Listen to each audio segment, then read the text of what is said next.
성경 봉독 하겠습니다. 오늘 성경 말씀은 이사야 11장 1절에서 9절 말씀입니다. 구약 성경 이사야 11장 1절에서 9절까지 말씀을 제가 봉독하겠습니다. 이새 줄기에서 한 싹이 나며 그 뿌리에서 한 가지가 나서 결실할 것이요 그의 위에 여호와의 영 곧 지혜와 총명의 영이요 모략과 재능의 영이요 지식과 여호와를 경외하는 영이 강림하시리니 그가 여호와를 경외함으로 즐거움을 삼을 것이며 그의 눈에 보이는 대로 심판하지 아니하며 그의 귀에 들리는 대로 판단하지 아니하며 공의로 가난한 자를 심판하며 정직으로 세상의 겸손한 자를 판단할 것이며 그의 입에 막대기로 세상을 치며 그의 입술의 기운으로 악인을 죽일 것이며 공의로 그의 허리띠를 삼으며 성실로 그의 몸의 띠를 삼으리라. 그때의 이리가 어린 양과 함께 살며 표범이 어린 염소와 함께 누우며 송아지와 어린 사자와 살찐 짐승이 함께 있어 어린아이에게 끌리며 암소와 곰이 함께 먹으며 그것들의 새끼가 함께 엎드리며 사자가 소처럼 풀을 먹을 것이며 젖먹는 아이가 독사의 구멍에서 장난하며 젖된 어린아이가 독사의 굴에 손을 넣을 것이라. 내 거룩한 산 모든 곳에서 해됨도 없고 상함도 없을 것이니 이는 물이 바다를 덮음같이 여호와를 아는 지식이 세상에 충만할 것임이니라. 아멘. 제가 요즘에 이제 평상시에 제가 평생 은혜 받았던 구절들 갖고 설교하잖아요. 이사야서에 오니까 참 할 게 많더라고요. 왜 그런가 봤더니 이사야만큼 메시아 예언을 정확하게 꼼꼼하게 한 선지자가 없어요. 그래서 이사야는 어떻게 보면 구약의 복음서라고도 할 수 있어요. 그 정도로 메시아에 대한 예언이 가득 차 있고 또 그 내용도 보면 굉장히 아주 꼼꼼하고 또 정확하고 그래요. 그래서 오늘은 이사야가 그 메시아에 대해서 예언한 부분 가운데 특별히 사람으로 오셨다는 그 점, 이런 굉장히 강조했거든요. 사람으로 오셨다. 그래서 신학에서는 예수님의 이름을 임마누엘이라고 그러죠. 임마누엘. 제가 신학교 다닐 때 이걸 이제 헬라어를 배우고 막 그러면서 배웠던 그 기억이 나는데 두 가지로 해석이 가능하다 그랬어요. 임마누엘이. 그러니까 우리와 함께 계신 하나님 이렇게도 번역할 수 있고 서술적으로 하나님이 우리와 함께 계시다라고도 번역할 수 있대요. 그러니까 중요한 것은 하나님이 우리와 함께 계시다는 것을 강조하는 이름인 건 틀림없어요. 그래서 오늘의 그 키워드는 뭐냐면 임마누엘입니다. 임마누엘. 이사야가 메시아에 대한 예언을 많이 했는데 그 전체를 종합적으로 추려보면 결국은 하나님이 우리와 함께 계시다 그 얘기예요. 그래서 사람이 되셨다는 거죠. 자, 여러분 여기서 제가 오늘 화두를 드리겠는데요. 신이 인간이 됐다. 이거 한번 깊이 있게 생각해 보세요. 신이 인간이 됐다는 거예요. 어느 종교에도 이런 개념은 없어요. 참 독특해요. 저는 이제 평생 예수 믿었기 때문에 성경을 계속 이렇게 지금까지 배우고 그런 학생인데 성경만큼 신이 인간을 사랑한다는 강조하는 그 종교도 없고 신이 인간이 됐다는 건 더 없어요. 근데 사실은 왜 하나님이 인간이 됐냐면요. 사람들을 사랑하기 때문에 된 거예요. 사랑의 표현이에요. 그러니까 임마누엘은 하나님의 사랑의 최고 표현이다. 이렇게 정의 내릴 수 있어요. 그 개념을 한번 화두로 삼아서 한번 묵상해 보세요. 자, 그래서 이 임마누엘에 대해서 이제 뒤로 갈수록 제가 좀 설명해 드릴 건데요. 먼저 오늘 본문에서 뭐라고 말하는가 좀 보겠는데 본문은 예수님을 메시아를 예언하는데 초림주로서 소개할 뿐만 아니라 재림주로서도 소개하고 있어요. 이중적 성격을 보여주고 있어요. 무슨 얘기냐면 예수님이 메시아로서 오셨을 때 한 번 오신 게 아니잖아요. 그렇죠? 초림. 아직 재림은 안 하셨지만 다시 오실 예수님이기 때문에 결국 메시아의 강림은 두 번에 걸쳐서 완성된다는 걸 성경이 말해주는데 이사야라고 하는 사람은 구약의 선지자입니다. 그러니까 구약시대의 선지자가 봤던 예수님의 그 오심과 신약시대에 살고 있는 우리가 알고 있는 예수님의 오심은 완전히 달라요. 어떻게 다르냐면 구약시대에는요 예수님의 초림과 재림을 명확하게 구분 못했다는 거예요. 그냥 메시아가 온다. 그런데 주로 어떤 메시아를 이해했냐면 재림주로서 이해했어요. 그러니까 심판주로 오시는 메시아를 봤어요. 구약시대 사람들은. 그 대표적인 인물이 세례 요한이잖아요. 여러분, 세례 요한이 마지막에 옥에 갇혔을 때 곧 메시아가 와서 심판한다고 막 외쳤잖아요. 그런데 예수님이 메시아인 것도 알았어요. 그렇죠? 근데 예수님이 오셔서 하신 거 보면 심판주로서 행하시는 게 별로 안 보이는 거야. 병자 하나 고쳐주고, 그냥 또 핍박하면 또 다른 데 잠깐 갔다가 뭐 이렇게 하는 거 보고서는 감옥에 갇혀서 죽어가는 순간에 의심이 생긴 거예요. 내가 잘못 본 거 아닌가? 메시아라고 내가 분명히 인정하고 내가 알게 됐는데 하는 행동 보니까 메시아 같지가 않아. 왜? 재림주로서 모습이 안 보이니까. 그래서 제자들 보냈잖아요. 그렇죠? 그 뭐라고 물어봤어요? 오실 그이가 당신입니까? 이 마지막 순간에 물어보는 거예요. 그러니까 예수님 뭐라고 했어요? 네. 보지 못하고 믿는 자가 복이 있고 의심하지 말라. 네가 보고 듣고 행한 모든 것을 가서 세례 요한에게 말해라. 내가 바로 메시아다 라고 확증시켜 주셨잖아요. 그런데 이거에 대해서 신학자들 가운데 사실은 뭐 심각한 논쟁이 아니지만 논쟁이 있어요. 뭐냐면 세례 요한은 예수님의 초림과 재림을 다 이해했지만 제자들이 몰라서, 세례 요한 제자들이 몰라서 자꾸 물어보니까 야, 직접 물어봐 이렇게 말했다고 해석하는 학자들이 있는가 하면, 어떤 학자들은 아니야, 아무리 세례 요한이라도 구약시대 선지자에 해당된 사람이니까 예수님의 초림과 재림을 명확하게 구분 못했기 때문에 그가 진짜 궁금해서 보낸 거다, 이렇게 해석한 사람이 있는데 저는 두 번째예요. 우리 신학교에서 박윤선 목사님과 이 신학 클래스에서 이거 갖고 한장 뭐 논쟁까지는 아니지만 얘기했던 기억이 있어요. 네. 그래서 저는 두 번째 입장이에요. 그러니까 여러분, 제가 전에 이 설교할 때 수년 전에 대청봉, 소청봉 얘기했거든요. 기억나시는 분 아실 거예요. 그렇죠? 우리 옛날 교인들, 네, 올드 멤버들. 대청봉, 소청봉, 여러분 아시죠? 설악산에 소청봉이 있고 대청봉이 있는데, 이 설악동 멀리서 바라보면요, 먼 봉우리가 보이는데 대청봉만 보여요. 소청봉은 안 보여요. 전 지금도 아픈 추억이 있어요. 제가 대청봉을 향해서 올라가다가 너무 배가 고파서 못 올라가고 소청봉까지도 못 보고 그냥 내려왔던 이 쓰라린 아픔이 있어요. 언젠가 정복하고 싶은데. 네. 근데 설악동에서 보면은 이 봉우리가 보이잖아요. 봉우리가 보이는데 대청봉이 제일 높아서 그건 보이는데 소청봉 그 밑에 있거든요. 안 보여요. 왜냐하면 구약 시대의 사람들은 메시아의 초림과 재림, 초림이 소청봉이라면 재림이 대청봉인 거예요. 그러니까 명확하게 안 보이는 거야. 멀리서 봤기 때문에. 구약이 멀잖아요. 그렇죠? 예수님 오시기 전이니까. 그러니까 안 보이니까 대청봉만 보인 거예요. 재림. 자, 오늘 본문 가서 보세요. 본문에 보면 1절부터 뭐 정확하게 말하면 2절까지는 초림을 말하고 있어요. 예수님의 초림.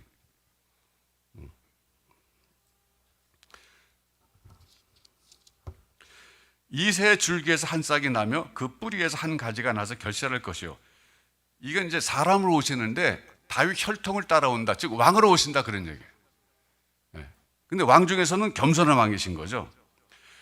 그래서 2절에 보면 그 의의 위에 여호와의 영, 곧 지혜와 총명의 영이요 모략과 재능의 영이요 지식과 여호와를 경외하는 영이 강림하시리니, 이거는 초림하셨을 때 여호와 신이 강림하셔갖고 공생의 사역을 하실 수 있었던 거예요. 2절까지가 초림을 얘기한다면 3절부터는 재림주로서의 예수님을 얘기하고 있어요. 메시아. 왜? 거기 심판에 대한 얘기가 많잖아요. 그가 여호와를 경외함으로 즐거움을 삼을 것이며 그의 눈에 보이는 대로 심판하지 아니하며, 심판이란 말이 나오잖아요. 그의 귀에 들리는 대로 판단하지 아니하며 공의로 가난한 자를 심판하며. 예수님 오셔서 초림 때 심판하신 거 있어요? 없어요. 심판주가 아니었어요. 그때는 낮아지신 하나님의 종이었어요. 그냥 죽음을 받아들이는 십자가의 길을 걸어가신 분이었어요. 그래서 3절부터 심판 얘기가 나오는 것은 재림주로서의 메시아를 얘기하는 거예요. 그래서 정직으로 세상의 겸손한 자를 판단할 것이며, 전부 심판 얘기예요. 판단도 심판이잖아요. 그의 입에 막대기로 세상을 치며 그의 입술의 기운으로 악인을 죽일 것이며, 이거는 마지막 때 재림주로서 하실 일 아니에요? 5절에 그의 공의로 그의 허리띠를 삼으며 성실로 그의 몸의 띠를 삼으리라. 이건 재림주의 모습을 분명하게 보여주는 거예요. 3절부터 5절까지는. 이해되시죠? 여기까지? 네, 이건 아직 시험에 나와요. 네. 난 교회에서 왜 시험을 안 보는지 모르겠어. 시험을 봐야 정신 차리고 집중해서 듣거든요. 성적표도 막 집으로 보내갖고 애들한테 사인 받으라 그러고 그래야 정신 차리고 듣지. 이건 무슨 뭐 맨날 제가 설교하면서 회의 드는 게 그거예요. 평가를 못해, 교회 교육은. 예. 제가 교육학 전공했잖아요. 평가가 얼마나 중요한데 평가가 빠진 교육이라고요. 예. 학생이 또 오고 싶으면 오고 가고 싶으면 가고 통제가 안 돼. 자기 멋대로. 예. 커리큘럼을 짤 수가 없어. 수준차가 너무 나가지고. 하여튼 그래요. 6절부터 보면은 이거는 새하늘과 새 땅의 얘기입니다. 그때 이리가 어린 양과 함께 살며 표범이 어린 염소와 함께 누우며 송아지 어린 사자와 살찐 짐승이 함께 있어 어린아이에게 끌리며 암소와 곰이 함께 먹으며 그것들의 새끼가 함께 엎드리며 사자가 소처럼 풀을 먹을 것이며 젖 먹는 아이가 독사의 구멍에서 장난하며 젖된 어린아이가 독사의 굴에 손을 넣을 것이라. 내 거룩한 산 모든 곳에서 해됨도 없고 상함도 없을 것이니, 그 다음에 이는 물이 바다를 덮음같이 여호와를 아는 지식이 세상에 충만할 것이다. 새하늘과 새 땅이 오면, 즉 재림주가 오셨을 때, 그때 모든 남아있는 백성들은 하나님을 아는 지식이 충만해져서 더 이상 가르칠 필요 없다, 그런 얘기예요. 이런 세상이 온다. 그러니까 지금 3절 이하 여기 9절까지는 재림주의 예수님을 소개하고 있고, 그가 오셔서 세상을 심판하시고 나서 이루어질 새하늘과 새 땅을 묘사하고 있어요. 자, 여기까지만 제가 정리해 드리고요. 그러니까 이 이사야 11장에서 예수님을 묘사할 때 초림주로서 예수님을 묘사하고 1절부터 2절은, 3절부터 뒷부분은 재림주로서 묘사하는데 구분이 안 되잖아요, 지금. 그렇지 않아요? 그냥 흘러가 버리잖아. 어디서 꺼내야 될지 몰라요. 우리는 어디서 꺼내야 될지 알아. 신약시대에 태어났기 때문에. 구약시대 사람들은 못 끊어요. 어디서 꺼내야 될지 몰라. 이게 차이점이 있는 거예요. 근데 어쨌든 이제 여기서 제가 본문은 좀 소개해 드렸고, 오늘의 그 키워드는 임마누엘이라 그랬잖아요. 결국은 2세 후손으로 오셨지만 결국 그 말이 뭐예요? 사람으로 오셨다, 그런 얘기예요. 사람으로. 인간이 되셨다. 그래서 오늘 이 사람이 되신 하나님이란 주제로 생각해 볼 텐데요. 왜 하나님이 인간이 되셨을까? 교리적으로 답변하라 그러면요, 이렇게 답변할 수 있어요. 우리를 구원하시려고.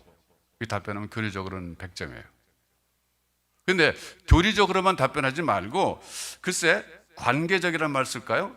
관계적 관점에서 답을 하라 그러면요, 우리와 함께 계시고 싶어서라는 거예요. 우리와 함께 계시고 싶어서. 준모 여자친구 있니? 있어? 어디? 엄마도 몰랐어? 알지? 엄마 알지? 네. 네. 그 여자친구랑 같이 있는 거 싫어? 좋지.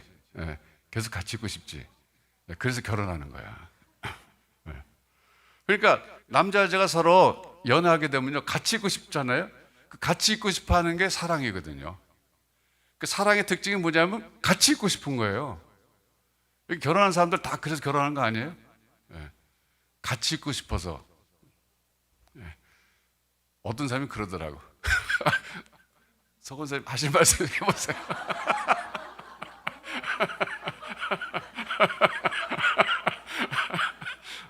나중에 하시죠.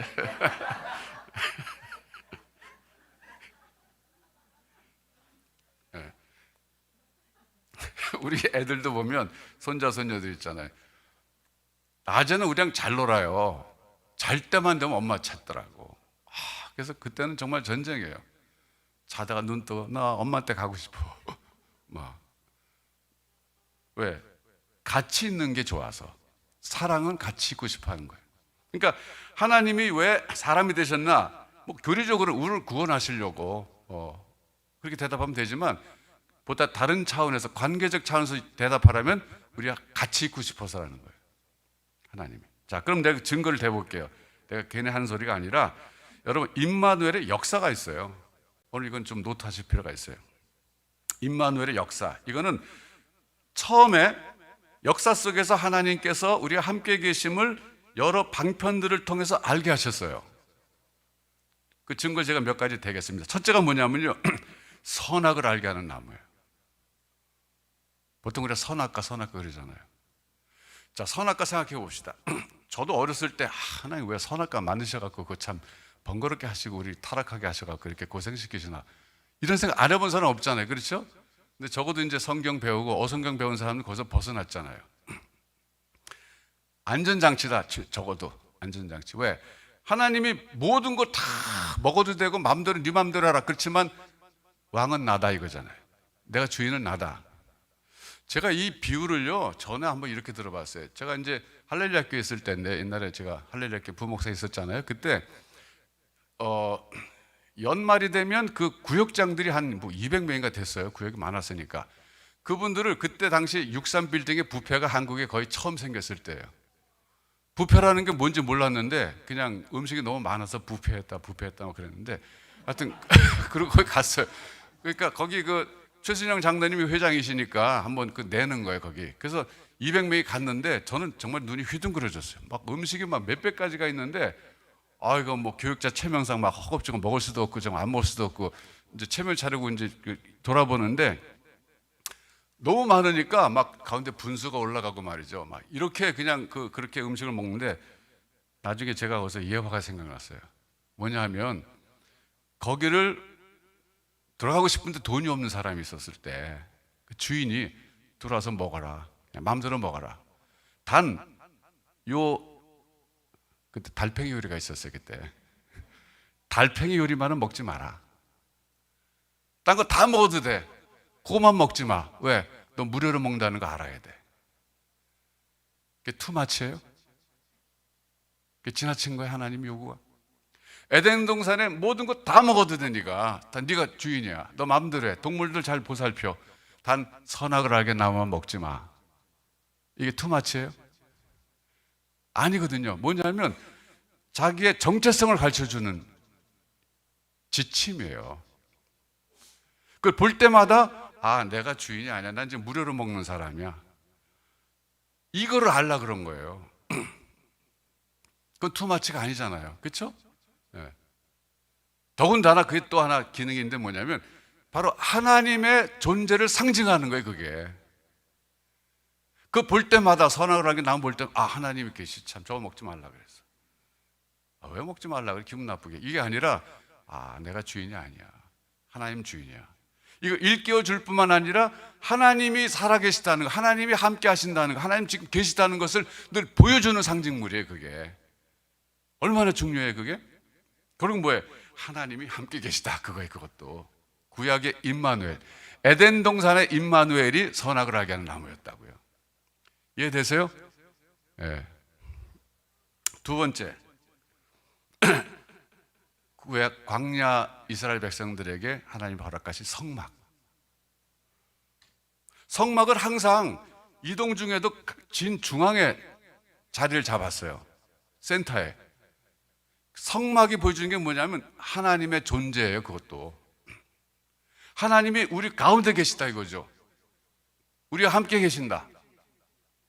이제 그 이후에 이게 이제 성전이 됐잖아요. 성전. 그 성전도 결국은요 하나님이 함께 계시다는 거 보여주는 거예요. 제가 증거를 말씀드릴게요. 요한복음 2장 18절부터 23절입니다. 요한복음 2장 18절부터 23절. 여기 예수님께서 논쟁하고 계시는데 이런 말씀 하셨어요. 표적을 보여달라 그랬어요. 네가 메시아냐? 표적을 보여달라. 그러니까 19절은 뭐라 그랬냐면 너희가 이 성전을 헐라 내가 사흘 동안에 일으키리라 그랬거든요.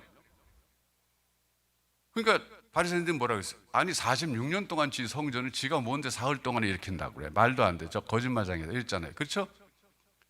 근데 그 다음에 21절은 뭐라 그래? 예수님은 성전된 자기 육체를 가리켜 말씀하신 것이라. 자 보세요. 성전된 자기 육체라고요. 성전이 곧 예수입니다. 그런 얘기. 성전이 곧 임마누엘이다 그런 뜻이에요. 그러니까 구약시대의 광야에서의 성막이나 예루살렘에 있었던 성전이나 이것의 기능이 뭐냐면 하나님이 우리와 함께 계신다 이거예요. 광야의 백성들이 성막을 볼 때마다 하나님 우리 함께 계셔. 예루살렘 성전에 올라갈 때마다 하나님 이스라엘 가운데 계셔. 우리 함께 계셔. 이런 기능을 한 것이 성막과 성전이란 거예요. 사실은요, 이스라엘이란 존재 자체가 하나님이 세상에 함께 계심을 보여줘야 될 민족적 사명을 가졌던 거예요. 그러니까 다른 열방들이 볼 때, 저 나라는 하나님을 섬겨. 그래서 법도 저렇게 정했고, 그때 당시에 말하자면 인권이나 여건이 많이 없었잖아요. 그래서 상당히 그 율법 보면 그게 보장됐잖아요. 그러고 볼 때, 하나님을 섬기는 나라야. 하나님이 우리와 함께 계시는구나. 창조주가 우리와 함께 계시는구나. 그걸 보여줘야 될 기본적 역할을 해야 될 것이 이스라엘이었는데, 그걸 못 감당했던 거죠. 자, 또 하나 증거는 뭐냐면요. The Great Commission에 나오는 말이에요. 즉 예수님이 승천하시기 전에 제자들에게 마지막에 뭐라 그랬어요? 내가 세상 끝날까지 너희와 항상 함께 있으리라 그랬거든요. 이 말은 그냥 우리가 정말 하나님 지금 나와 함께 계셔 위로가 된다 이런 정도로 생각하면 안 되고 그것 역시 임마누엘을 말씀하시는 거예요. 내가 비록 지금 부활해서 승천하지만 내가 너희와 항상 함께 있겠다. 다시 한번 임마누엘이신 것을 강조하신 거예요. 그러면서 또 마지막으로 예수님께서 승천하시기 전에 제자들이 가르치실 때 또 하신 말씀이 뭐냐면 내가 가면 또 다른 보혜사가 와서 너희 함께 한다 그랬잖아요. 그게 누굽니까? 성령 하나님이잖아요. 정말 완벽해요. 저는 성경 연구할 때마다 깜짝 놀라는 게 이 임마누엘이라는 것이 역사 속에서 보면 처음에 에덴 동산의 선악과로 나타나는 거고 그 다음에 보면은 뭐 이제 성막과 성전으로 나타난 거고 심지어는 이스라엘로 나타나기도 했던 거고 예수님이 마지막 그레이트 커미션 속에서 내가 너희와 항상 함께 있으라고 약속하신 것도 그렇고 특별히 마지막 보혜사 성령. 이 보혜사 성령은요 우리 각 사람 마음속에 다 내주하고 계시는 거예요. 이 보통 놀라운 게 아니에요. 진짜 이거는 하나님의 절묘한 신의 한 수예요. 그러니까 하나님이 우리 함께 계시는데 저는 공동체 안에 계셨잖아요. 어떻게 보면 그렇죠? 성막이나 성전이나 뭐 에덴 동산의 선악과나 전부 다 그런 건데 이제 성령께서 오셔서 우리 각 사람 속에 지금 내주하신다는 것은 각 개인 속에 함께 계신다는 거예요.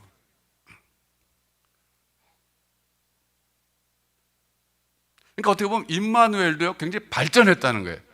그러니까 이걸 신학교에서는요 계시의 점진성이라는 말을 써요. 계시의 점진성. 임마누엘도 점점 점진적으로 발전한 거예요. 마지막에 보혜사가 된 거예요. 놀랍지 않아요, 여러분? 네. 저는 신학교 다니면서 돈 내고 배웠는데 열심히. 근데 여러분들 그냥 값없이 배우는. 네. 근데 제가 지금 이게 제가 평생 은혜 받은 귀절들 갖고 설교하니까 할 얘기가 많아요. 제가 평생 생각한 거 아니에요, 사실은. 그러니까 이게 입시에서 무슨 반이라 그러죠? 쪽집게반? 지금 그런 거 하는 것 같아요, 제 생각에. 네, 진짜 그런 생각이 들어요. 제가 평생 동안 고민하고 생각했다 지금 정리한 거 하니까 여러분들은 얼마나 참 앉아갖고 이렇게 편안하게 정수만 이렇게 받아들일 수 있잖아요. 근데 아깝지가 않아요, 제가. 여러분이 재밌게 배우면 제가 너무 기분이 좋아요.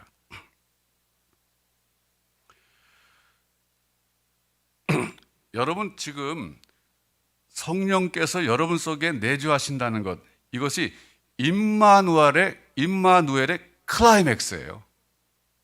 최고 정점이에요. 그걸 아셔야 돼요.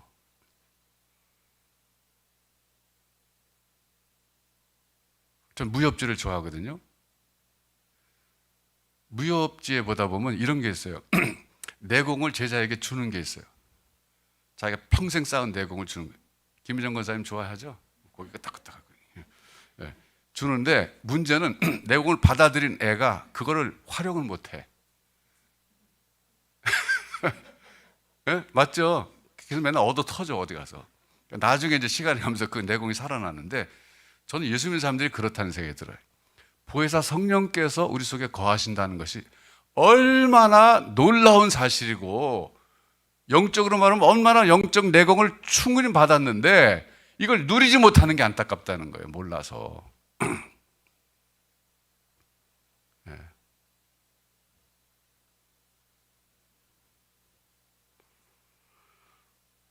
저는 이제 전에 이 임마누엘을 한번 이렇게 생각해 봤어요. 제가 이해하고 싶어서 아주 옛날에 내가 돼지를 구원하려고 돼지가 될까? 와, 끔찍하더라고요. 그렇죠? 내가 돼지를 사랑해서 돼지를 구원하기 위해서 내가 돼지가 돼. 내가 내 돼지의 생활을 이미 봤어. 다 알아.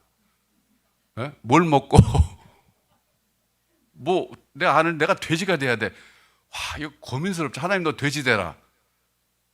할 거예요, 여러분? 아, 하나님 지금 그건 아니에요. 아니라 그럴 것 같아. 그런데 나는 어쨌든 같은 피조물이잖아요. 돼지도 피조물이고 난 조금 더 나은 피조물인데 피조물에서 피조물로 낮아지는 건 그래도 할만해요. 근데 창조주가 피조물이 된다는 건 이건 격이 다른 얘기예요.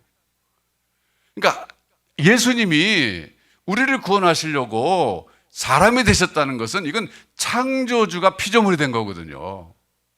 엄청나게 낮아지신 거예요. 이거는 상상을 할 수 없어요. 우리는 상상 못 해요. 이거는 내가 벌레가 되는 것도 비교가 안 되는 거예요.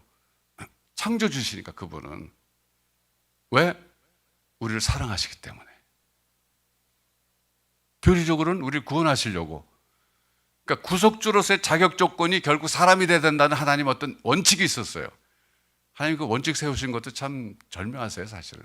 그냥 내가 구원해 줄게 그러면 될 텐데 안 하셨어요. 자신이 사람이 된 거예요.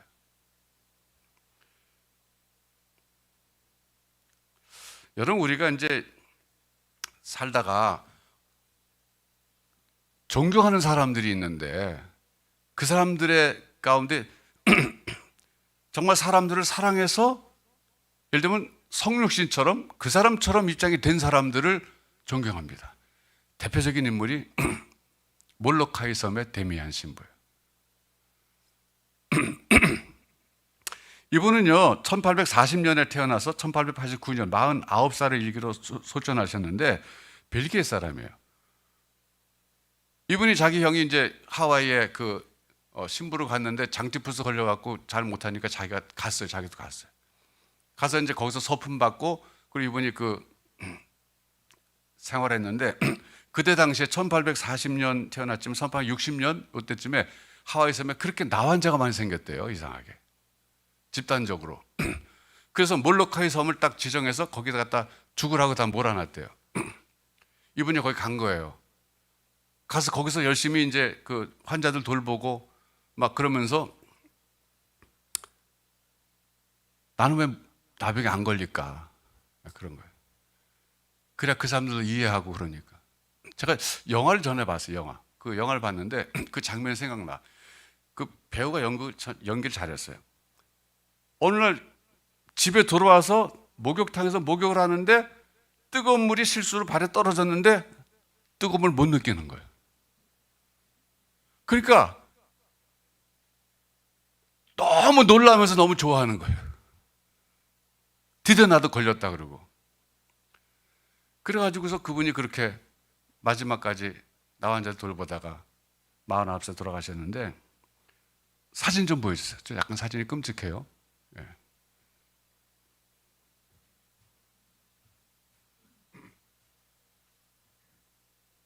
유럽 사람인데 백인이잖아요. 근데 얼굴에 막 이게 나가지고 저렇게 된 거예요. 그 나중에 100년쯤 더 지났었는가? 그때 저분이 이제 성인으로 추앙됐어요. 자, 개신교에도 있어요. 손영원 목사님. 손영원 목사님 여러분 잘 알잖아요. 나반자촌에 들어가서 이분은 끔찍해. 피고름을 입으로 빨아냈대요. 대단한 분이죠. 두 아들이 그 공산당 청년에 의해서 죽었잖아요. 그 사람을 또 양아들 삼고.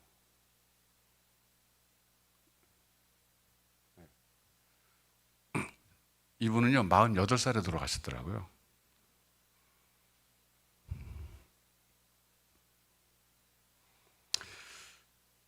(2013년에) KBS 1 다큐멘터리에서 죽음보다 강한 사랑이라는 제목으로 방영했는데 많은 사람들이 그 다큐멘터리 보고 감동받았답니다. 아마 지금도 찾아보면 있을 거예요. 네, 죽음보다 강한 사랑. 그러니까 우리가 이런 분들을 왜 존경하냐면 성육신이에요, 말하자면. 자기가 도와주는 사람들, 자기가 돌봐줘야 될 사람들, 그 사람들처럼 된 거예요. 그래서 존경하는 거예요. 왜? 우린 그렇게 못하는데 그분은 그렇게 했잖아요.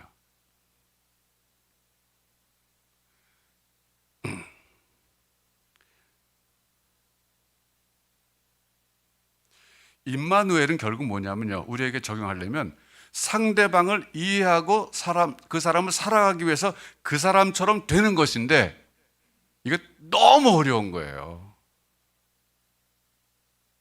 너무 어려운 거예요. 우리 지금 다일이가 이 예배를 드리는 것 같은데 내가 얘기를 해야 될까 말까 모르겠는데, 다일이랑 우리 리엘이랑 가끔 잘 싸워요. 그래서 요전에 제가 참 웃지 못할 얘기를 들었는데, 제가 그랬어요. 다일아, 너 그 왜 이렇게 싸우니? 그랬더니 걔가 뭐랬는지 아세요? 할아버지, 저는 남자고 쟤는 여자잖아요. 달라요. 그리고 성격도 달라요. 그래서 싸운다는 거예요. 뭐가 다르대. 그거 알더라고요, 애가. 사실 우리가 살면서 뭐 부부지간이나 친구지간에 뭐 동료 사이에서 뭐 직장에서 싸우는 이유가 뭐예요? 나와 생각이 다르고 느끼는 감정이 다르고 다 달라서 그런 거예요. 상대방을 이해 못 해주는 거예요. 이해하려고 해도 안 되는 거예요. 어떤 건 의지적으로 이해 안 해주는 것도 있겠지만, 그런데 하나님이 사람이 되셨다는 것은 결국은 우리를 완전히 이해하시고 싶어서 인간이 되셨다는 거예요.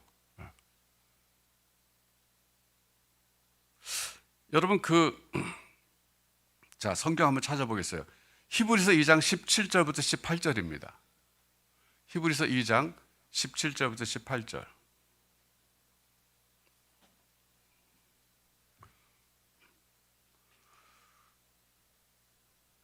그러므로 저가 범사의 형제들과 같이 되심이 마땅하도다. 여기 형제들과 같이 되심은 인간이 되셨다는 거예요. 이는 왜 그렇게 인간이 되셨냐면, 이는 하나님의 일에 자비하고 충성된 대제사장이 되어 백성의 죄를 구속하려 하심이라. 이건 구원하시기 위해서. 아까 제가 교리적 답변이라고 말씀드렸죠. 교리적으로는 우리를 구원하시려고 사람이 되신 거예요. 사람이 사람을 대속할 수 있다고 하나님의 원칙을 세우셨기 때문에 그래요. 그런데 18절에 보면 이런 말씀이 또 있어요. 자기가 시험을 받아 고난을 당하셨은즉 시험 받는 자들을 능히 도우시느니라 그랬어요. 그러니까 하나님이 전능하시잖아요. 전능하시기 때문에 우리의 연약함을 다 아십니다. 그런데 예수님이 우리 인간을 이해하시는 것은 또 다른 차원이에요. 어떻게? 인간이 되어 보셨기 때문에. 배고픔을 경험하셨고 버림받음도 경험하셨고 제자들의 배신도 경험하셨고, 그렇기 때문에 경험적 지식이 있다는 거예요. 그래서 시험 받는 우리를 능히 도우신다 그랬어요. 우리가 데미안 신부님이나 우리 손양원 목사님 같은 분들 존경하는 이유는 뭐냐면, 자기가 섬기는 그 사람들을 위해서 그 사람처럼 됐다는 그거. 그 사람들 이해하고 싶어서 그렇게 됐다는 그것 때문에 우리가 감동받는 거예요. 저는 평생을 예수님처럼 되고 싶어서 살아온 사람이잖아요. 여러분 마찬가지고. 우리 예수 믿는 사람 다 그렇잖아요. 예수님의 성육신, 인카네이션이죠. 인카네이션. 이게 굉장히 중요한 삶의 원리거든요, 사실은. 실천해 보려고 무지 노력했는데 제일 안 되는 게 이거 같아요.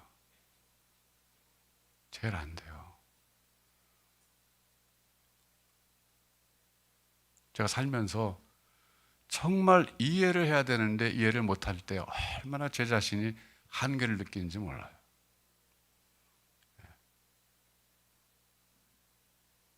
제 고민입니다.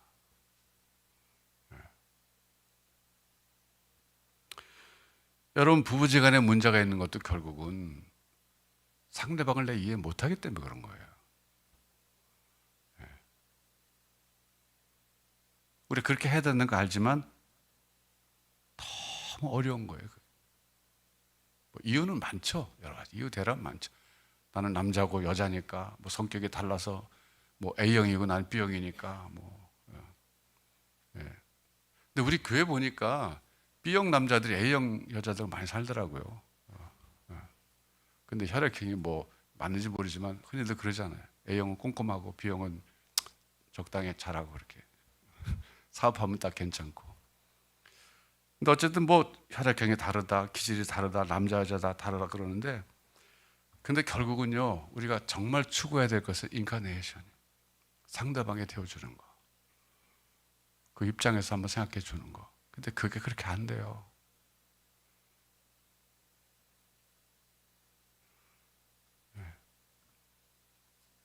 우리가 결국 갈등이 뭐예요? 생각의 차이거든요. 생각이 달라서 그러거든요. 그래서 이제 미국에서 그러든가 신발을 바꿔서 신어봐라 그런 얘기 있죠. 그 영어권이죠. 그게 이디엄. 예. 신발 바꿔서 신어봐라. 우리는 입장을 바꿔놓고 생각해봐라. 뭐 이런 얘기 많이 하잖아요. 근데 그게 잘 안 되잖아요. 예. 정말 잘 안 돼.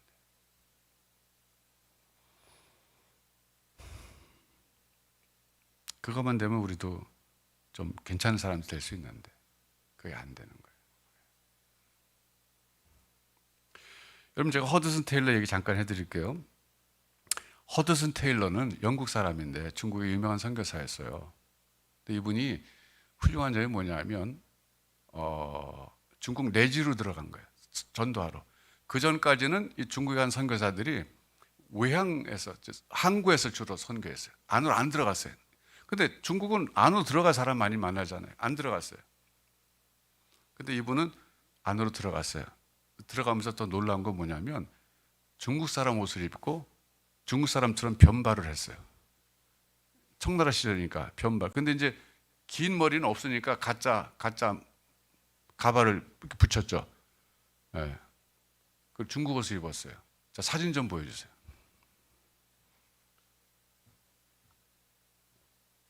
또 다른 사진 하나. 네. 이게 사진이 흐린데, 그래서 저분이 만든 게 뭐냐면 China Inland Mission, CIM, 내지선교, 중국 내지선교라는 걸 만들었어요. 네. 그래서 안으로 들어가기 위해서 중국 사람처럼 옷을 입고 중국 사람처럼 머리를 했어요. 그래서 서양 선교사, 같은 동료들, 서양 사람들한테는 굉장히 무시를 당했어요. 꼭 그렇게까지 할 필요 있냐? 이렇게. 그런데 허드슨 테일러의 생각이 옳았어요.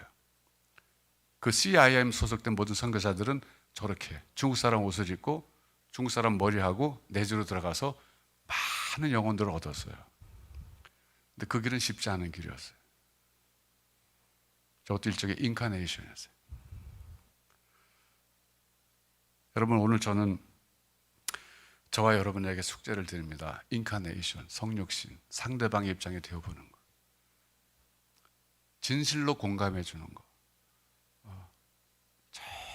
정말 어렵지만 가치 있는 일이에요. 그럼 세상이 조용해질 거라 생각해요. 네.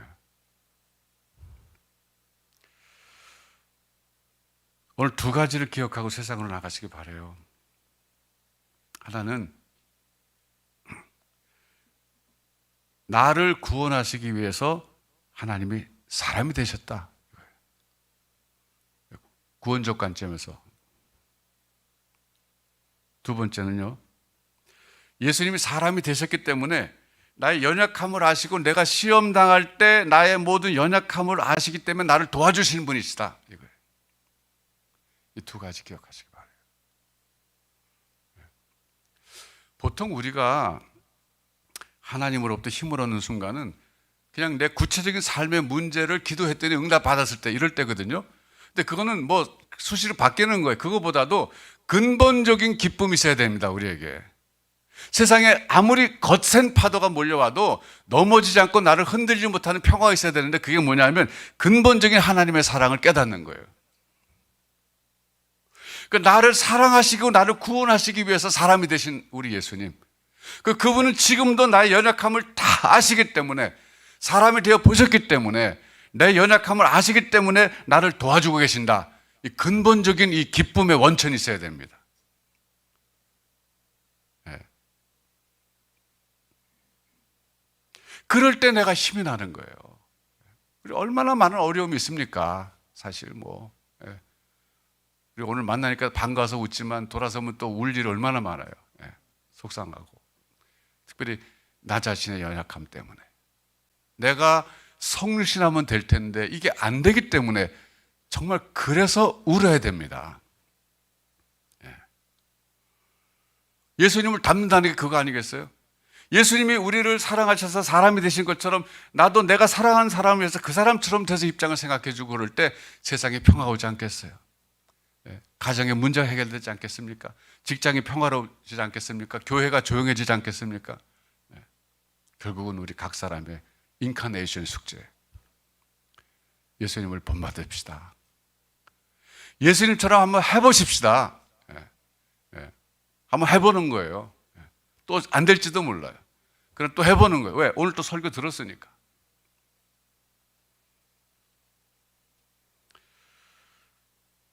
기도하겠습니다. 오늘